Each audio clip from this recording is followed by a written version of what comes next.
राधे राधे महाराज जी, आपके चरणों में कोटि कोटि प्रणाम।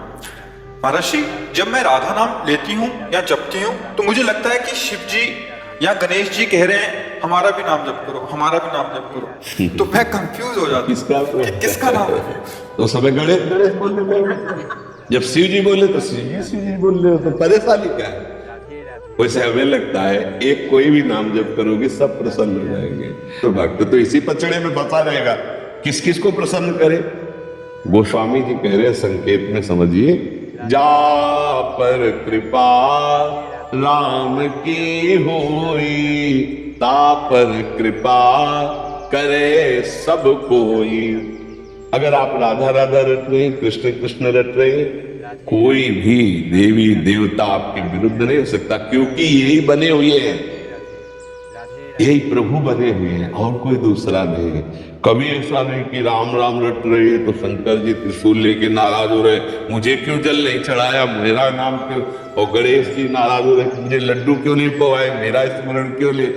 एक जगह पवा दो, पूरे विश्व का भरण पोषण करने वाले विश्वात्मा भगवान को भोग लगाया, सब तृप्त हो गए, सब तृप्त हो गए।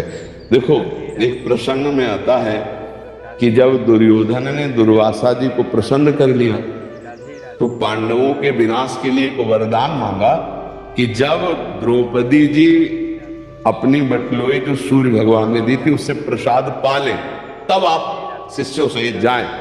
हजारों शिष्य उनके कहते 60,000 शिष्य थे, और उस शिष्य मंडली से आप स्वागत स्वीकार करें। देखो, 4 महीना सेवा का ये फल मांगा, दुष्ट बुद्धि उनके विनाश के लिए।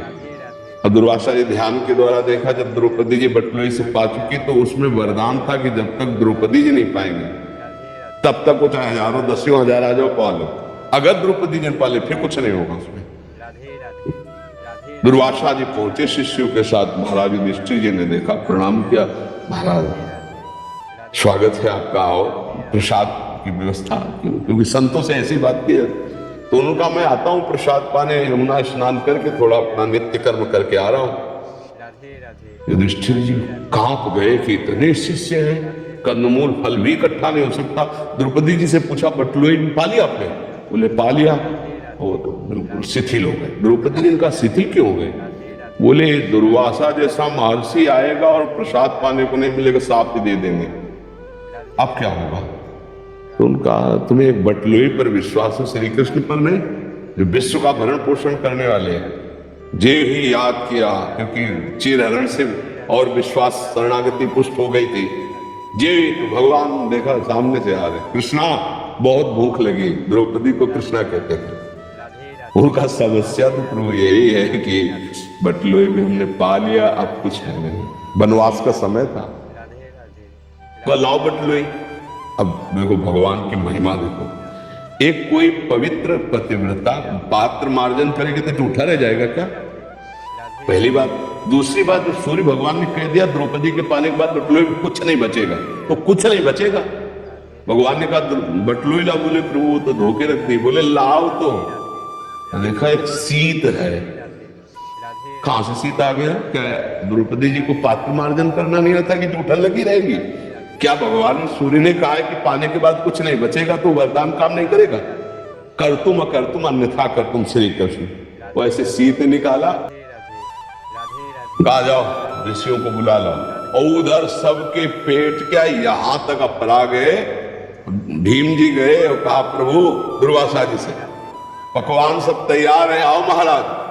बोले भाई आचमन करने की जगह ले रह गए, जो चाहो वरदान मांग लो, पाने की बात मत कहना, शिष्यों से पूछ लो। शिष्यों ने कहा गुरु जी बिल्कुल यहां तक। एक शीत भगवान श्री कृष्ण ने पाया, पूरा विश्व तृप्त कर दिया, क्योंकि विश्वात्मा है, भगवान के सिवा कोई नहीं। इसलिए जिन भगवान से तुम्हारा अपनापन हो जाए, गणेश जी से, दुर्गा देवी से, हरि से, शिव से, वो सब एक ही है, विविध रूप भाव के अनुसार रखे। तो हम क्या करें? उन्हीं भगवान में आसक्त हो जाए, उनका नाम जब करें, उनको भोग लगाए, उनका चित्र, तो सबका भोग लग गया। जैसे हम पेड़ के मूल में जल डाल दें तो डाल, पत्ता, पुष्प सब में पहुंच जाता है, ऐसे ही भगवान मूल है।